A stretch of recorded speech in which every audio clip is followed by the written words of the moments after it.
What's up, everybody? Welcome to the 4040 Vision podcast. I'm your host, Khaled Abdallah, and I'm joined today by my good friend, Mike Chernevsky, host and producer of This Podcast is Uncalled For? Question mark. How you doing today, Mike? I'm doing great, Khaled. Thanks for having me on. Of course, of course. So today we're going to be talking about the history of professional teams in St. Louis leaving the city for one reason or another. The city, unfortunately, has a long history of baseball teams, football teams, NBA teams. I think that's it. That have left the city at one time or another. But we'll start with the St. Louis Cardinals, now known as the Arizona Cardinals. We'll go way back. So why did they come to St. Louis in the first place from Chicago? All right. And thanks for acknowledging that they were originally a Chicago team. I think a lot of people tend to forget or ignore that fact that they're one of two founding members of the NFL that are still in existence. The other being, well, the original name was the Decatur Staleys. We now know them as the Chicago Bears. So the Bears and Cardinals basically coexisted in Chicago for close to the first 40 years of existence. 1960 comes around, determined, well, we might not be able to pull off two teams in Chicago. It was very much a Cubs Red Sox type deal, the Bears being north side and the Cardinals being south side. The Bears were easily the more popular of the two. They were also more successful of the two. What was going on in the 1960s? The AFL started up. And there was some fear that, maybe the AFL put a team in St. Louis. So they chose to relocate the Cardinals to St. Louis in 1960. Had some success. I'm not going to say a whole lot. Certainly weren't winning Super Bowls or championships. In fact, their last championship was as the Chicago Cardinals. Hmm.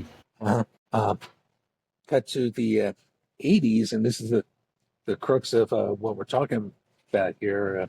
About 84, 85, Bill Bidwell, the owner, and I should go ahead and point out, notoriously a cheap owner. Still known for that. Even Yeah. in Arizona, he's known for Yeah. being a really cheap guy. Well, he's dead now, so it's Michael Bidwell who runs the team Their now. family, I should say. Well, he was Yeah. known for that, and then their family, I think, maintained some of that same reputation. But yeah. Right.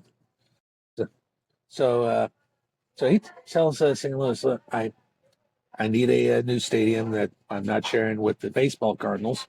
And there was some infighting between St. Louis City and St. Louis County.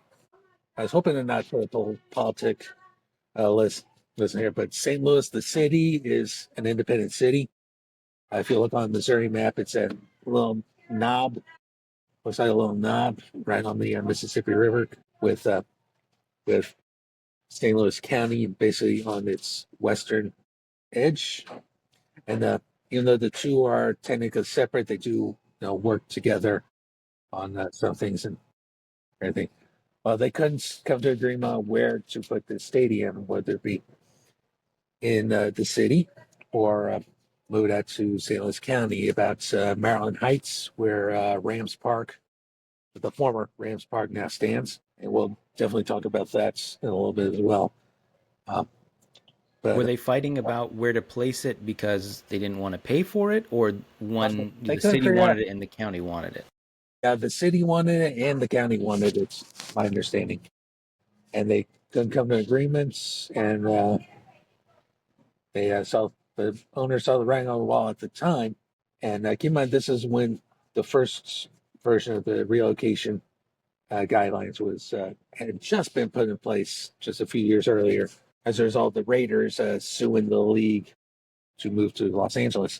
In '88, the owners decide to let the Cardinals move, of course, to Phoenix. They proceeded to play for the next two decades at Arizona State University before finally breaking ground on their stadium now, State Farm Stadium. So in the case of the Cardinals, it was very much the region didn't have their acts together. What was the reaction to the Cardinals leaving? Was it kind of people were going to resign to the fate? Were they upset? Was it just, what was the general reaction to that? Well, I was 9 years old when it happened. First of all, so I probably wouldn't remember, but I do think there was a concerted effort to try to get the NFL back to St. Louis in some way, shape, or form. And there were two attempts to do so. One involved moving the New England Patriots to St. Louis. Someone, I think, in the Bush family, the Anheuser-Busch uh, beers, had bought the Patriots and was came very close to moving them in the early 90s. But then Bob Kraft came in and bought them, and they have stayed in New England since and won 6 Super Bowls in that time. So, I think it worked out for them. yeah. And then you also recall in the 90s, the league did expand by 2 teams. Uh, St. Louis was in the mix to get one of those 2 teams, along with Baltimore, Charlotte, Jacksonville, and Memphis. So 5 cities competing for 2 teams. Uh, well, we know where those teams wound up. They wound up in Charlotte and Jacksonville. And Do you know much about that process, like the bidding process or the competition to get the teams? What was that like? I would not know the process behind this, but I do know that that's the final result. I can tell you, doing a little bit of research from the St. Louis end, uh, some billionaire was brought in like last minutes to help with the St. Louis effort, but he refused to work with the primary head of that bid, and that's definitely relevant to our conversation because that billionaire goes by the name of Enos Stanley Kroenke. Oh, Yeah, there you go. I think the villain of our story. Okay. So the Cardinals leave, the and then there's Cardinals this, leave. There's yeah, this there's this expansion gap, right? that fails, and then shortly after that, that's when the Rams finally moved to St. Louis, starting with the '95 season. Of course, we need to talk about the backstory of the Rams. Uh, Yeah, they were in they're LA not, for yeah. 30 years at that point. So, They were founded in so the first of 60s, all, right? no, the Rams were founded in 1937 in Cleveland, Ohio. Okay. Yeah.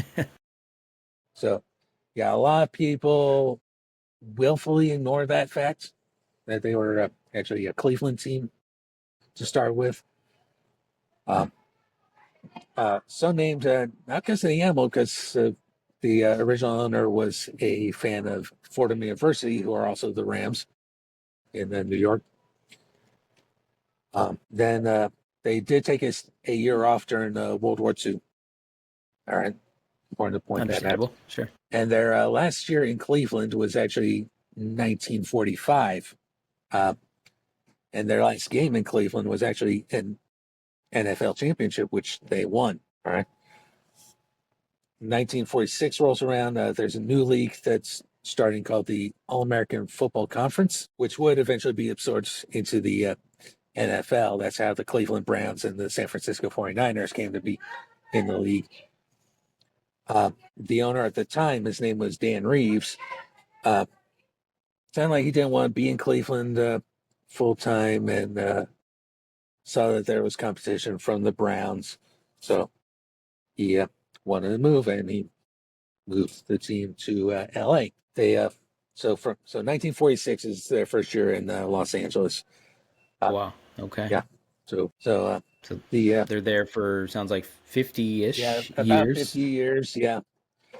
They end up competing with the Raiders in the 80s, right? 80s, True, early 90s true. Yeah. So I for mentioned the Raiders moving to Los Angeles in the '80s. Yeah, that was, and then that's the genesis of these relocation guidelines we're talking about. They also shared LA for 1 year in 1960 with the Chargers, because a lot of That's these right. people tend to forget that the Chargers were originally a Los Angeles team before going to San Diego. And they were the teams we're talking about today, the only team born in Los Angeles. Uh, Oh, that's a good point. yeah. So they're the original Because LA team. So I hear a lot of these people say, well, the Rams were just going back home. No, no, home would be Cleveland. Right. yeah, if you want to take it that far back. So what led to the Rams moving from LA, and why did they pick St. Louis? Why did they pick St. Louis? Okay, so I do know a little bit about this. Um, they looked at a couple of cities, including Baltimore, as a potential spots. But the fact of the matter is, LA is not a football town. Never really has been. Uh, the Rams never really sold out in Los Angeles. My understanding, they still don't sell out. Yeah. I mean, it's known for being like a non-home field advantage type spot, right? It's like Right. whatever Right. whatever team's coming to town, it's they're going to I see be the the photo. dominant team. I see the photos now, and if it's a Niners game, that's that monstrosity is filled with fans wearing red. Probably But like eighty last percent red. yeah, last time I checked, Rams colors are blue and gold. There's no red in there. So anyway, Georgia Frontier, the late owner uh, at the time, decided, yeah, I can't make money and I can't sell out in LA. And California does have this thing where they don't like to pay for football stadiums. Uh, I totally understand. That's Stadiums, period. Really, yeah. yeah, stadiums. Period. Yeah. So, who's willing to build us a stadium? Oh yeah, St. Louis. They were starting to build the dome during this time. Uh, And that's right in the heart of downtown St. Louis, right? yeah, it's like on the edge of downtown. So I don't know how familiar you are with St. Louis, I've but been once. okay. So I'll use Bush Stadium, the baseball stadium, as a guide. Uh, the dome is just up the street from. It's attached to the convention center, and yeah, it is like I would say the edge of downtown St. Louis. So, But I guess point is, yeah, it was in the city versus the yeah, county versus Maryland exactly, Heights that you exactly. mentioned. And I mean, they were successful there. They were there for was it like almost 20 years. They won a 21 Super years, Bowl. yeah, 21 years. They, They won a Super Bowl yeah, in yeah. '99 with Kurt Warner, a quarterback, famously. Supposed to be Trent Green, but Green got knocked down the preseason by Rodney Harrison. And then Warner stood up. Nobody ever heard of Kurt Warner at this point. But still an interesting story. The dude was stocking shelves at Hy-Vee. Um, for our listeners outside the Midwest, that's a grocery store. Yeah, We have a I was couple of gonna them here say. in Kansas City. Sure. Um, yeah, Marshall Faulk, they traded, ironically, from the Colts to come to the Rams. I say ironically because Eric Dickerson, who was my favorite player growing up, went from the Rams to the Colts. Right. Hmm. So they bring in Marshall Faulk. Torrey Holt was a rookie in '99, so he was just drafted, and hopefully he'll be in Canton uh, very, very soon. Should be eventually. Yeah. Yeah, hopefully So this year. yeah, Hopefully by they're a very couple of weeks. successful. Yeah, I think Yeah. that like bottom line is they were really successful. They Super Bowl victory, Super Bowl appearance, um, greatest show on turf, all that stuff. Like a legendary all time type team, legendary Hall of Fame type players there. And then I think it's fair to say they struggle after that, Oh yeah. and Oh yeah. they have what's yeah. Last 12 years in St. Louis were losing years, um, including from 2007 to 2011, the worst 5 year stretch in NFL history. 15. I should look at their draft log and see who they were able to get because I don't think there was anybody, probably a lot of draft busts at the top of the draft Mhm. around Yeah. that time. Yeah. Yeah. They bungled quite a few drafts during that time. But they did get some decent players like Sam Bradford, when healthy, was a pretty decent quarterback. They got Chris Long during that period too in the draft. Probably better Uh, podcaster than player, but he's a two-time Super Bowl champ, I think. Two-time Super Bowl champ. Ironically, both after leaving St. Louis. And by the way, he was cut right after the move was announced. Him and Jim Laurinaitis were cuts, and then yeah, he went to New England, won a Super Bowl there, and then went to Philadelphia, won a Super Bowl there. And Yeah, I remember that era not being great, but you still had some. Mhm. notable players. Steven Jackson comes to mind Yeah, too. Steven Jackson. There you go. I think he's a member of the 10,000 yard rushing club, so he's a all timer. Maybe not Hall of Fame. Maybe I I don't would know. I would put Jackson in the hall, to be honest with you. Um, So they so struggle, and so they then struggle. yeah, when do the rumblings 2008, start? yeah. So 2008, Georgia dies, breast cancer, and for a couple of years, it's her kids uh, who are running the show. Uh, Chip Rosenblum, Georgia's son, was actively looking for a new buyer for the team. Well, they found one by the name of Shahid Khan. That Yeah, name current sounds owner of the familiar. Jaguars. He is Yeah, now the owner of the Jacksonville Jaguars. I So think he's this a is Chicago guy, or at least some he a was an Midwest Illinois guy. I guy, think. yeah, and St. Louis is right on the Mississippi, right across from Illinois. So that would still been local for him. Now, at the time that the team was moved to St. Louis, they brought in a minority owner, Stan Kroenke, and in his agreements to move the team to St. Louis in the first place, he had a right of first refusal, so he could refuse any bid for the team and try to outright buy it, and that's exactly what happened with regards to Mr. Khan. And then we find out about some land deal that happens. I should probably backtrack a little bit and talk about the lease because the team likes to talk about the lease on the dome. It did have a provision that every 10 years it would be looked at in relation to the other teams in the NFL stadium wise and had been the top 25% quality wise of stadiums. Building was finished in 99. By 2005, half of the league is already in new stadiums. And by so how can you be top 25% when half the league is already playing in the buildings newer than yours? Then they go through this process again. This time going into an arbitration process.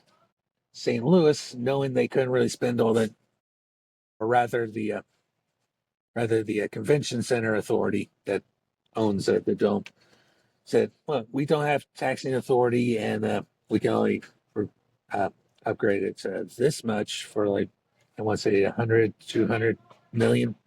The Rams counter with a proposal that would cost 700 million. With basically Not torn to build a new stadium, just to down upgrade just the to dome. upgrade the dome. Just to upgrade the dome. By the way, their plans would have required basically tearing down the dome and building a new on that dome site, and would have only extended. It would have only guaranteed the lease for another 10 years. For 700 million, that is ridiculous, and even the authorities thought so. So they said, uh, "No, we're going to explore other options. You can." Uh, so for 2015, it went to a year-to-year deal, which is important to note that I believe the Chargers at least were on a year-to-year deal at this point too, for a lot longer than we're talking about in St. Louis, and So it's not uncommon. It sounds like. it's uncommon. At about in about 2015, when they knew that they had to do something to try to keep the team, Jay Nixon, the governor of Missouri at the time, put together a little task force.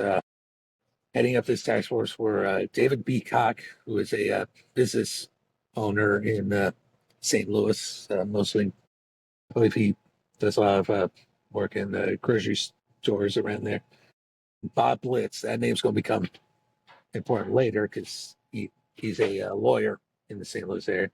These guys were put in charge of a task force to look at opportunities to keep the Rams, and they came up with a plan. It would have been an open doors facility, costing about 1.2 billion, not too far from the dome, right along the Mississippi River. And National Car Rental bought naming rights to this thing too. And how was this going to be financed? Was this going It to was going be to be taxpayer, it's going to be or part was taxpayer and part the team would have to chip in a little bit. So it'd been a hybrid model similar to what we're seeing in cities like Minnesota was one that was cited. Um, At the same time, Stan is buying land in California, in Inglewood, and and the league, and especially Kevin Dumoff. He is a lackey, shall I say, for Stan Kroenke.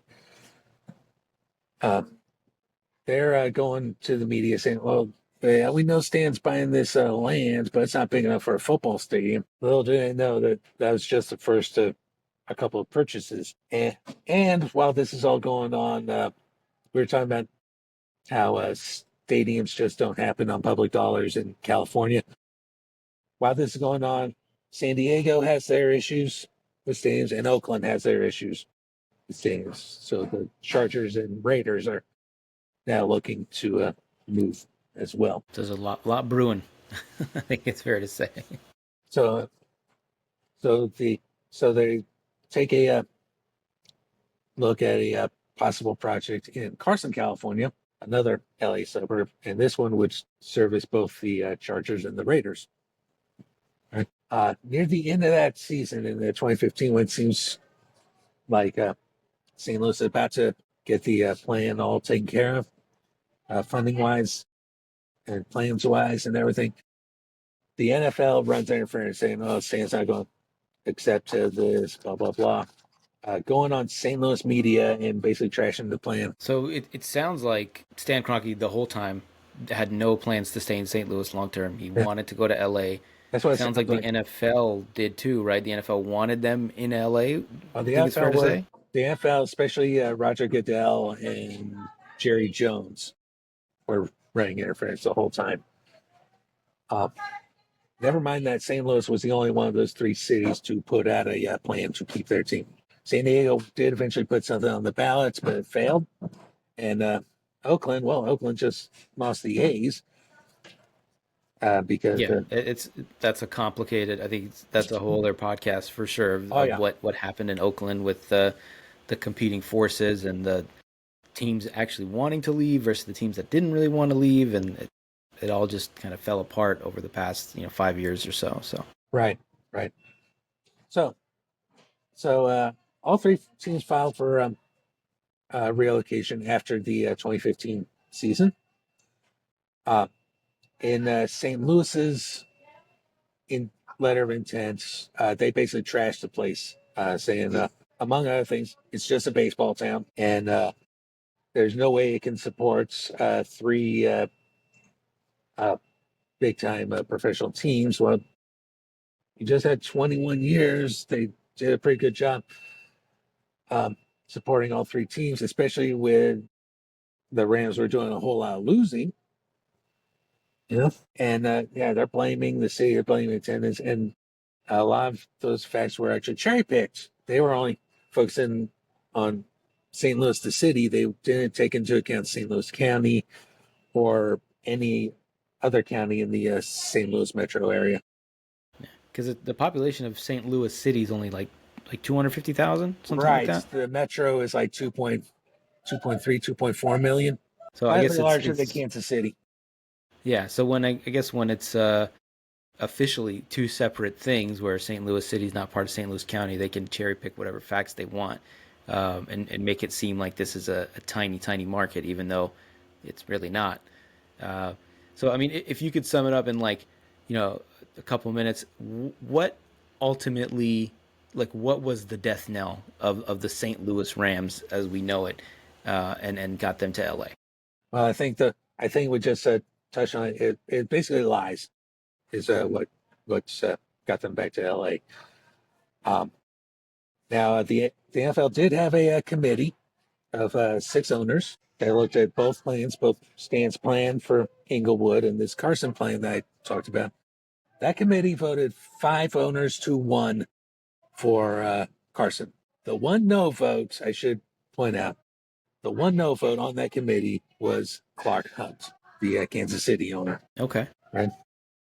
So that was the committee, and then went through a couple of votes first, and before getting to the final vote, which wound up being 30-2.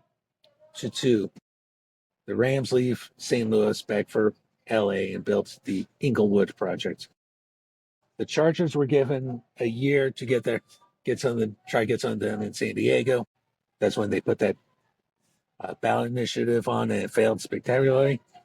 And they wound up obviously taking that option because they're in Los Angeles now.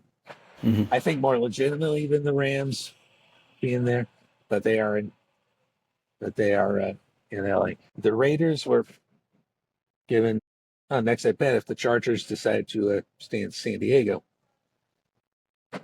Well, obviously, with the Chargers moving to LA, they had to look somewhere else, and that somewhere else, as we later found out, wound up being Las Vegas, and that Carson plan wound up being the template for the Raiders stadium in Vegas. Hmm. Okay. So yeah, all three teams they end up All three teams relocating. wind I up think moving. Yeah, it's yeah, it's fair to say that there was a lot of subterfuge and sabotage of these teams eyeing that juicy LA market.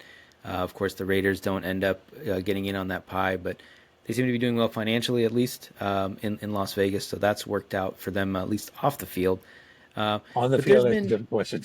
yeah, as I am a Raiders fan, so I'm painfully aware of that. But I recently had a there Raider was fan on my podcast, so okay, great. yeah. I'll have to come on, be your second Raiders fan. Uh, so there's a history though in St. Louis, right? Like, what is it about the the mixture of the politics, the Midwest? I mean, what is it about the city that has led, the Cardinals to leave, the football Cardinals to be specific, Yeah, the football. Rams, the Hawks way back when? Why can't they hold on to a team, or do you feel like that's not the case? I I think it's a complicated issue. I was going to talk about the lawsuit that followed the relocation too, but uh, so I'll talk about the lawsuit first and then answer your question. So about a year after the move, St. Louis does sue the NFL and over that move. A St. Louis judge determines the NFL's relocation policy constitutes an enforceable contract with the cities as third-party beneficiaries, and it comes very close to going to a trial, and it winds up settling out of court for 790 million. So at least St. Louis got something out of all of this, whereas Oakland did sue in federal court under antitrust um, violations and wound up being tossed out. And Oakland, to quote Caddyshack, they got nothing and will have to like it. San Diego tried to follow the St. Louis side of things, but they waited too long. So statute of limitations came in there. So the three cities that wound up losing teams, St. Louis was the only one that got something out of it. Now, as far as teams leaving St. Louis, I do have that list in front of me. So we had the It's a St. Louis long list. Yeah. So we had the St. Louis Browns, the baseball team. Originally came in. They were originally in Milwaukee before 1902, and then left in 1953 to become the Baltimore Orioles that we know today. The Hawks were also kind of a nomadic team. They started in Buffalo in 1946, then moved to what is today the Quad Cities, you know, between Illinois and Iowa, where they stayed from 46 to 51. Then they moved to Milwaukee from 51 to 55. Then they were in St. Louis 55 to 68, where they did win Decent chunk of time, yeah. and they did win a championship in St. Louis. So that's interesting to me that St. Louis has championships in all four major sports.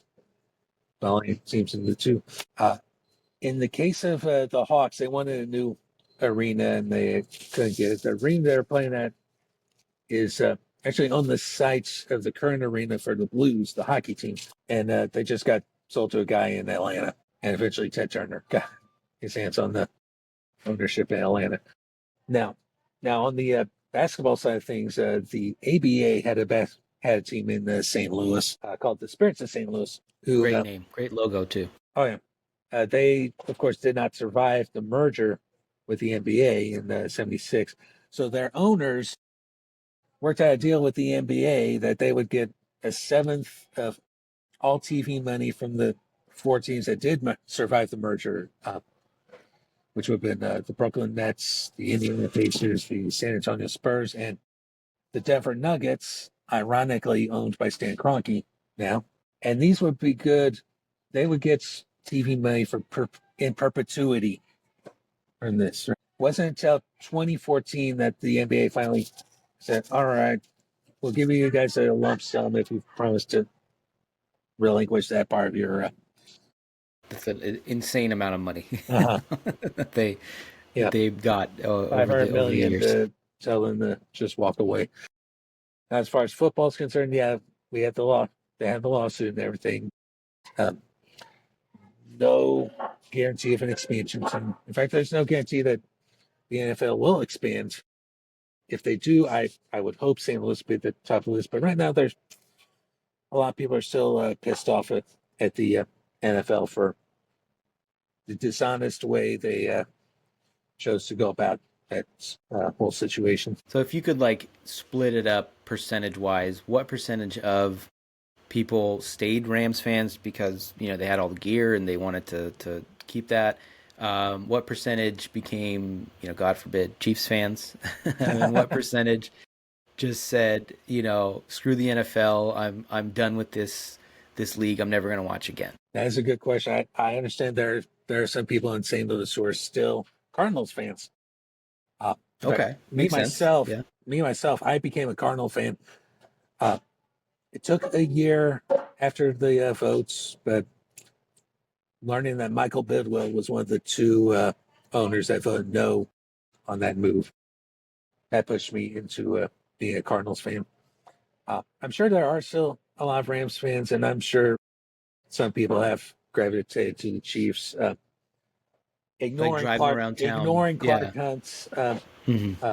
involvement in the whole situation. One, because they're a Missouri team, and two, you may have noticed this: they've won 3 of the last 5 Super Bowls, Yes, I. including the last 2, Yeah. and of course the last one that they won, they had probably the world's biggest pop star pulling for them. By the way, now's a good So time. a lot of factors. Yeah. By the way, now's a good time to mention one of my coworkers at my day job is neighbors with Mr. Kelsey. Very cool. He probably sees Miss Swift occasionally pull up in a Uh, probably at a least fleet there's of black at least for Escalades. security when they were still Yeah. when they were just starting.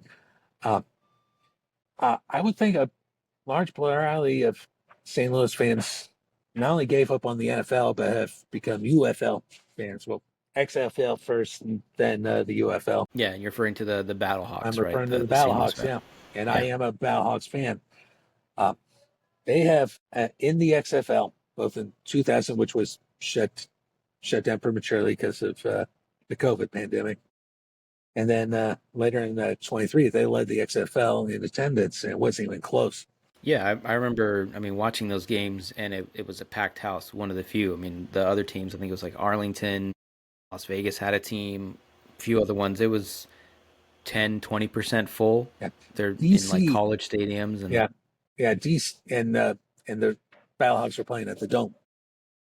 So uh, DC sells out simply because they play in a smaller stadium. I think it's like 18,000. It's Yeah, like they play yeah, at Audi Field, the soccer stadium yeah, there. Audi Field. You know, it's a smaller stadium, but they fill the place up, and they have a great fan culture in DC.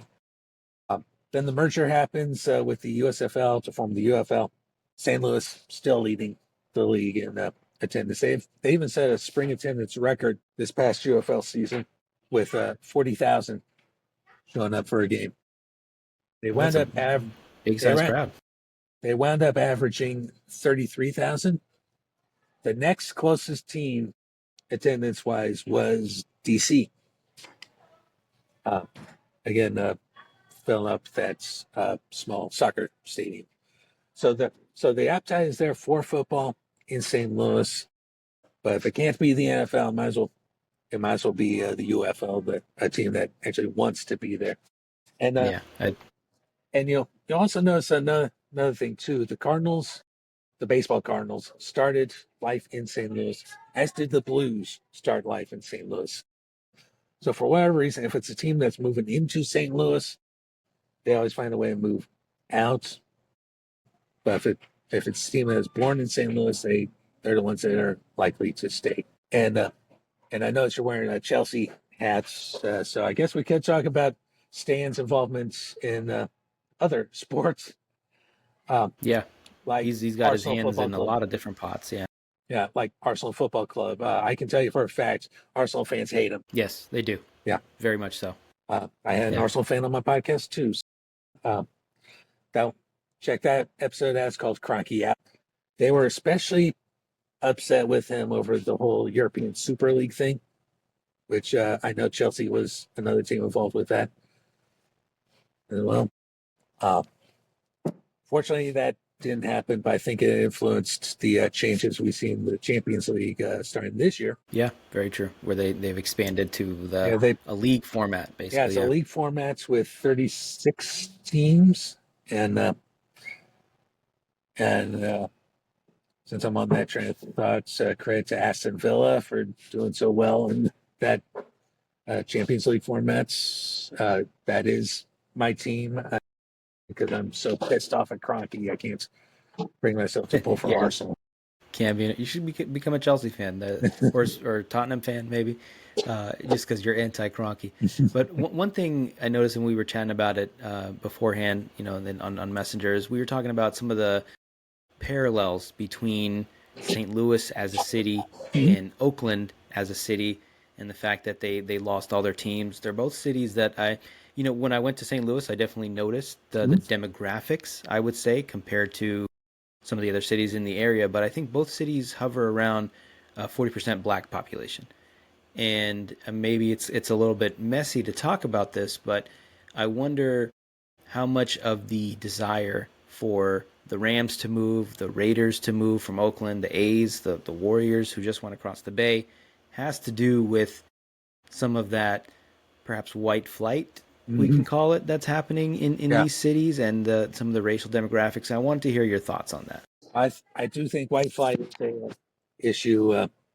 Certainly in St. Louis, it was the St. Louis suburb of Ferguson that Michael Correct. Brown Yeah. got shot shortly before the move. Because I do remember one game right after that shooting took place, that bunch of Rams players entered the field during player introductions with their hands up. Don't shoot me. And of course, we're with the NFL. We're talking about a league that is a majority African American league too. So um, I I don't know how much race plays a part in fans actually showing up, but Yeah. but Yeah. certainly white flights is an issue, whether it's St. Louis or Oakland. Uh, it is definitely an issue. It's an issue everywhere that has race issues. So I'm in Kansas City, right? So, we have our own racial issues here. True, the city does have a black mayor right now, but for the long, but even still to this day, there is a noticeable divide. It's called Troost Avenue. One side is black and still quite poor compared to the rest of the metro, and white flight is definitely an issue, especially in this city that the metro spans over 2 states, over 5 counties, and is quite spread out. And I would argue that a lot of it was also built on racism, and we just have to learn. This is true. This is really true everywhere. That we have to do a better job of confronting the systemic issues that help to create the situations that we're in right now. I can make those Hmm. situations better, and Yeah. Yeah. that's So I true. think we can agree that it definitely played a factor, maybe not the primary factor. It seemed like the rest, it was just 100% greed motivated with some mix of some city politics and other stuff mixed in. Uh, so you talked about the Battlehawks filling the football void in the city. No team has filled the NBA void, but as we wrap up here, do you think there is a future for the NBA or the NFL in St. Louis at some point? Um, well, NBA, that's a little complicated because I told you the whole story about the Spirit of St. Louis owners taking all that money from the NBA, so that might have settled the pot there. With the NFL, I think it's still going to take a while. It's definitely going to take Roger Goodell no longer being commissioner. It's going to take certain owners, especially Stan Kroenke and Jerry Jones not being owners anymore. All right. Uh, so I think it's still a long ways off, and it's going to have to be a expansion team. No more teams relocating to St. Louis. It needs to be a homegrown, homeborn team. And God forbid if something were to happen to the UFL, maybe that's a possibility that they bring in the UFL teams in cities that aren't represented by the NFL. So we could see a San Antonio and a Birmingham, perhaps, and agree to keep those names and those colors, and agree from that point to keep the team in St. Louis, in San Antonio, in Hmm. Birmingham. Yeah. Yeah. So I mean, it's again with the parallels with Oakland and St. Louis. You know, Oakland lost all their professional teams. They do have a soccer team, the Oakland Roots, that will be playing there, but that's it. So that's a couple dates a year between the women's and the men's team. But at least on the St. Louis side, you have a legacy, one of the best franchises in the MLB, Mm-hmm. one of the better recent franchises, I think, in the St. Louis Blues. So at least you've got other things, and of course the Battlehawks that are filling that void. I live up in Sacramento, so we only have the Kings, but we do have Which the you A's took coming. from us. Yeah. That's Oh, a that's story. right. Yeah. Yeah, that's a story Yeah. for another time. But yeah, Sacramento took the Kings from KC, and now you're getting the A's temporarily, and they also left KC. Yeah, that's right. The Connie Mack years back in the '60s, and then I don't know if it's going to be temporary. I have a feeling. I just have this gut feeling they're never going to go to Vegas, and they're just going to stay in Sacramento. We got a lot of land out here, a lot of fans. They're not too far from the Bay Area, so I think that would be a little easier for some people to stomach, and maybe the folks that are, anti Jeff Fisher might, or John Fisher, I should say, might Yeah. switch their tune if he Freudian stayed in slip, Jeff Sacramento. Fisher. Jeff Yeah, Fisher, that's who was right. Jeff Fisher, who was the coach when the Rams were light out of town. Also Yeah, the coach when Mr. 7 and 9, right? That's his seven and name. nine bullshit. Yeah, Yeah. uh, and he was also the coach of the Oilers when they left Houston for Tennessee, and he is That's right. currently the commissioner of the most recent iteration of the Arena League. I did not know that. Wow.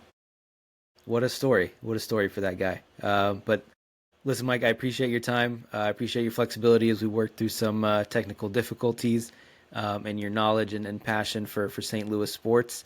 We'll have to do this again sometime. Oh yeah, yeah. Next time we'll have to talk about the teams that left Kansas City.